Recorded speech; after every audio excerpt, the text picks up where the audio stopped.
যুক্তরাষ্ট্রের যুদ্ধ জাহাজগুলোকে আকাশে তেল দিয়ে থাকে একটা বিশাল দেহের বিমান, তেল রিফিউলিং যে বিমানটিকে আমরা বলে থাকি। এটি দূর থেকে আসা ইসরায়েল এবং আমেরিকার যে যুদ্ধ জাহাজগুলো আছে তাদেরকে তেল দেয় এবং সেগুলো ইরানে ঢুকে অ্যাটাক করে। এরকম দুটো বা একটি তেল রিফিউলিং বিমানকে এবার এনেছিল আমেরিকা। কোত্থেকে এনেছিল? আমেরিকা থেকে উড়িয়ে এনেছিল মধ্যপ্রাচ্যে। এবার ইরাকে সেই রকম একটি বিশাল দেহের প্রায় কয়েক লক্ষ লিটার তেল থাকে এটার ভেতরে, এটিকে উড়িয়ে দিয়েছে। আমেরিকা বলছে এটি বিধ্বস্ত হয়েছে, কিন্তু ইরান দাবি করছে ইরাকে থাকা তাদের ইরানি মিলিশিয়ারা এটাকে খতম করে দিয়েছে। এটা প্রায় এটার মূল্য হিসেব করলে অনেক বেশি, 400 কোটি বা $4 কোটি এরকম একটি দাম ধরা হয়েছে এটার মূল্য। সবচেয়ে বড় জিনিস হলো এটা ধ্বংস হওয়া। ইরানের যে লাভটা হলো সেটা হলো এখন যুদ্ধ বিমানগুলো সঠিকভাবে আর কাজ করতে পারবে না। কারণ হলো যুদ্ধ বিমানগুলো যে লং ডিস্টেন্স থেকে বা দূরত্ব থেকে এসে তেল ভরবে আকাশে, এই সুবিধাটা এখন বন্ধ হয়ে যাবে। তার মানে এখন নিকট থেকে অ্যাটাক করতে হবে, অর্থাৎ খুব কাছাকাছি দেশ থেকে, ধরেন সৌদি আরব থেকে, আরব আমিরাত থেকে, ওমান থেকে, কাতার, কুয়েত থেকে। কিন্তু এই ঘাঁটিগুলো তো ইরান মোটামুটি লন্ডভন্ড করে ফেলেছে। তার মানে আমেরিকা এখন এই যে যুদ্ধ বিমানগুলো ব্যবহার করে ইরানে আক্রমণ করছে, এটা আমেরিকার জন্য এখন দারুণ ভোগান্তির শিকার হতে হবে। আক্রমণ এখন কবে আসবে? একটা দুর্দান্ত স্ট্র্যাটেজিক পয়েন্টে হিট করেছে এবার ইরান। 2 নম্বর যে বিষয়টি সেটি হলো ইরান দাবি করছে তারা মার্কিন সবচেয়ে বড় রণতরী। এখানে দুটো তথ্য আসছে, 2 রকম। একটি তথ্য বলছে আব্রাহাম লিঙ্কন, আরেকটি তথ্য বলছে জেরার্ড আর ফোর্ড, আরেকটি তথ্য বলছে দুটোই। এখন আপনারা প্রশ্ন করবেন আব্রাহাম লিঙ্কন না আর ফোর্ড কোনটা? সবচেয়ে বড় যুদ্ধ জাহাজটি কিন্তু আর ফোর্ড, জেরার্ড আর ফোর্ড। এটিতে আগুন ধরে গেছে। যুক্তরাষ্ট্রের পক্ষ থেকে বলা হয়েছে যান্ত্রিক কোনো ত্রুটি থেকে আগুন ধরেছে। আর ইরানের আইআরজিসি বলছে যে তারা মিসাইল এবং ড্রোনের মাধ্যমে হিট করে এখানে এটাকে মোটামুটি কি বলবো অচল করে দিয়েছে। এবং এই যে রণতরীগুলো আছে, এই রণতরীগুলো তার সঙ্গে অনেকগুলো কয়েক ডজন ওয়ারশিপ থাকে, যুদ্ধ জাহাজ থাকে। এই রণতরীর কাজটা কি? এটা একটা যুদ্ধ বিমান, ড্রোন, প্রতিরক্ষা ব্যবস্থার একটা বিশাল প্ল্যাটফর্ম।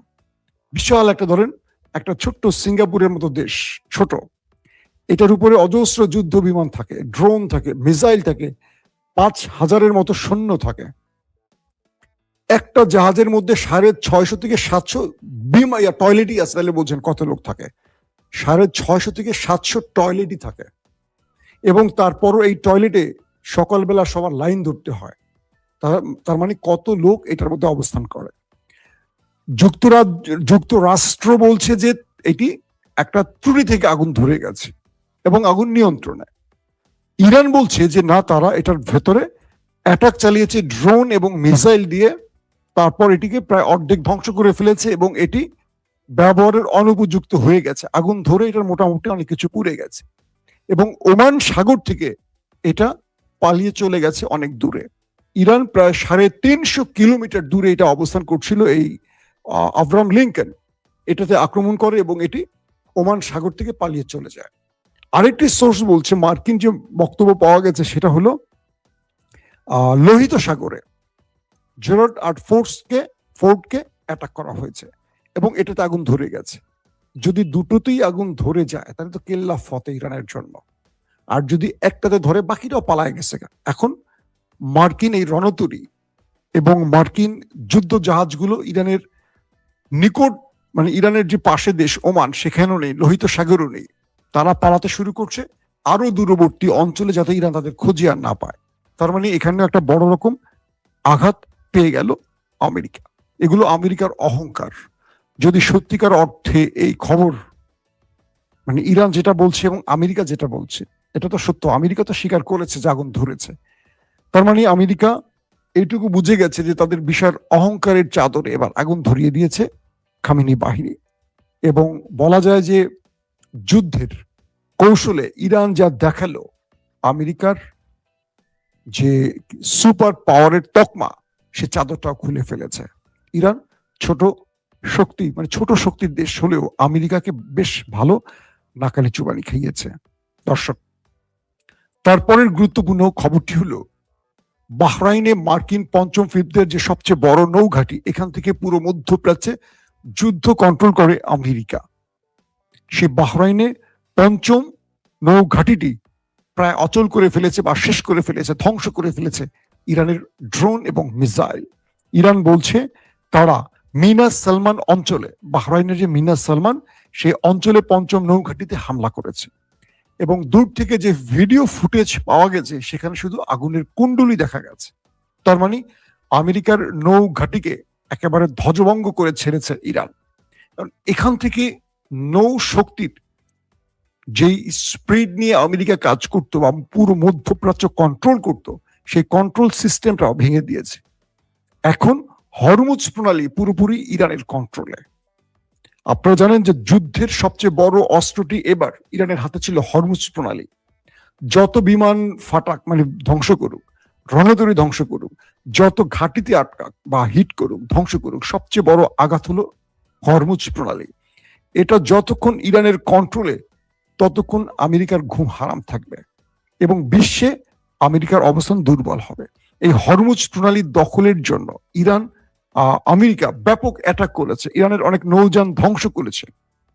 তারপরও ইরান তার কবজা থেকে হরমুজ প্রণালীকে ছাড়েনি। এখন পর্যন্ত পুরো হরমুজ প্রণালী তার কন্ট্রোলে আছে। প্রায় 20টির মতো জাহাজ ধ্বংস করেছে হরমুজ প্রণালী এবং তার আশপাশের অঞ্চলে শত্রুর প্রায় 20টি জাহাজকে হিট করে ধ্বংস করেছে ইরান। তার দাবি এরকমই, মানে ইরানের দাবি হলো এটি। তার মানে পঞ্চম যে ঘাঁটিটি নৌবাহিনীর আমেরিকা, যেটা বাহরাইনের মিনাস সালমায় আছে, এটাতে এই বিশাল হামলায় ইরান মার্কিন যুক্তরাষ্ট্রের নৌ সদর দপ্তরকে এক প্রকার অচল করে ফেলেছে, যেটা মধ্যপ্রাচ্যে অবস্থিত। দর্শক, তারপরের যে গুরুত্বপূর্ণ খবর সেটি হলো যুক্তরাষ্ট্র এবার ওমানের মাধ্যমে ইরানের কাছে বার্তা পাঠিয়েছে। অর্থাৎ ওমান, এর আগেও ওমানের মাধ্যমে যুদ্ধবিরতির অনেকগুলো বৈঠক হয়েছে আমেরিকা এবং ইরানের মধ্যে। এবার সেই যুদ্ধ বন্ধের জন্য ওমানকে আবারও কাজে লাগাচ্ছে আমেরিকা। ডোনাল্ড ট্রাম্প তিনি ওমানকে বলেছে, তুমি ইরানের সাথে আলোচনা করো, আমরা যুদ্ধ বন্ধ করতে চাই, মানে যুদ্ধ বিরতি চাই, সিজফায়ার চাই। তো এই প্রস্তাবটি এসছে ওমানের হাত ধরে ইরানের যিনি পররাষ্ট্রমন্ত্রী আব্বাস আরাকচির কাছে। আব্বাস আরাকচি এই বিষয়ে কথা বলেছেন ইরানের যিনি নিরাপত্তা সেক্রেটারি বা সামরিক সেক্রেটারি আলী লারিজানির সাথে। আলী লারিজানি স্পষ্ট বলেছেন যুদ্ধ বন্ধ হবে না। যদি যুদ্ধ বন্ধ করতে চায় আমেরিকা, প্রথম শর্ত আমেরিকার জন্য, আমেরিকাকে মধ্যপ্রাচ্য থেকে গাট্টি গুট্টি গুছিয়ে চলে যেতে হবে। মধ্যপ্রাচ্য অর্থাৎ আরবের গালফ কান্ট্রিতে আমেরিকার যতগুলো ঘাঁটি আছে, একটা ঘাঁটি এখানে থাকতে পারবে না। যতক্ষণ ঘাঁটি থাকবে ততক্ষণ ইরান লড়াই চালাবে। মুস্তফা খামেনির পক্ষ থেকে স্টেটমেন্ট এসছে, তারা এই লড়াই ততক্ষণ করবে যতক্ষণ মানচিত্রে নেতা কাকুর দেশটি থাকবে। তার মানে ওই দেশটির নাম উল্লেখ করে বলেছেন যে নেতা সাহেবের দেশ যতক্ষণ থাকবে যুদ্ধ চলবে। মধ্যপ্রাচ্যে এই রাষ্ট্রের নাম নিশানা থাকবে না। এটা হয়তো বা কথার কথা, এটা দিয়ে তারা যুদ্ধ দীর্ঘ করবে। মূল কথা একটাই, সেটা হলো মধ্যপ্রাচ্য থেকে সমস্ত কিছু গুছিয়ে চলে যেতে হবে আমেরিকাকে।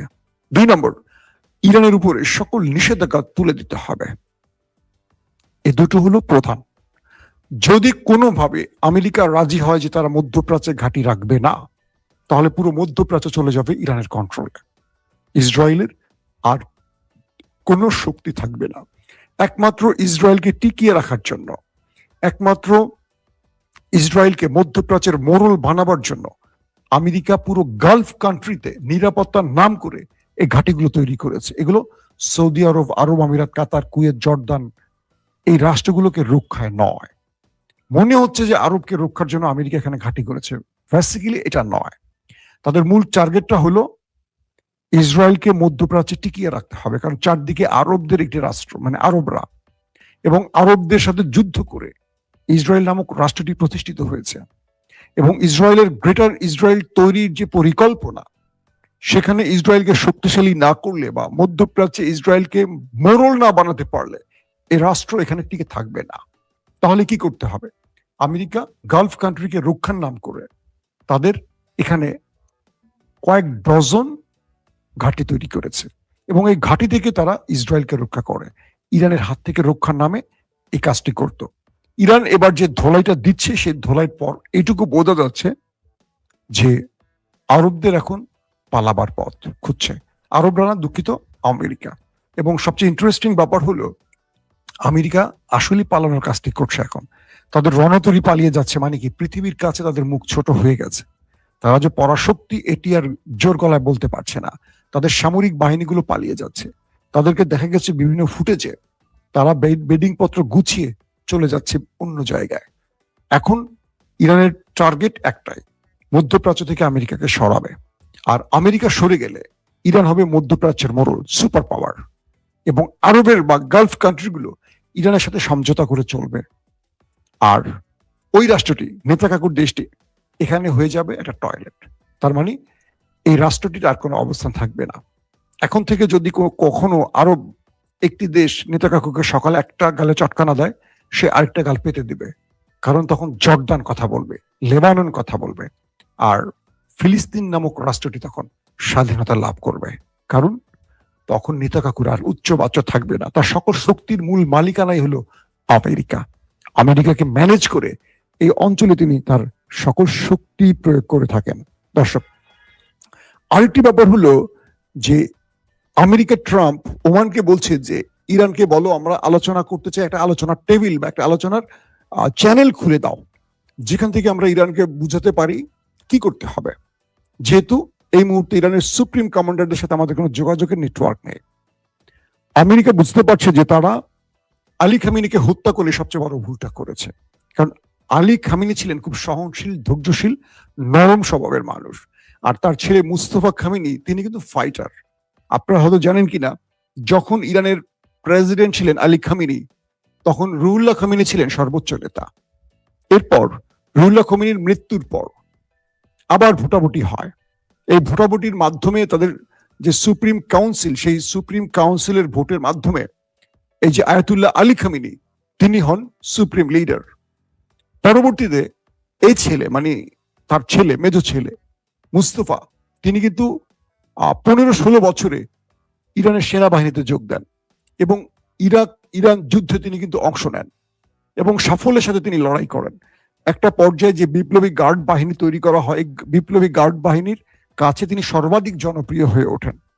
তিনি রাষ্ট্রীয় বা রাজনীতির কোনো ক্ষেত্রে নিজেকে প্রচার করতেন না, সবসময় নিজেকে গোপন রাখতেন, পর্দার অন্তরালে রাখতেন।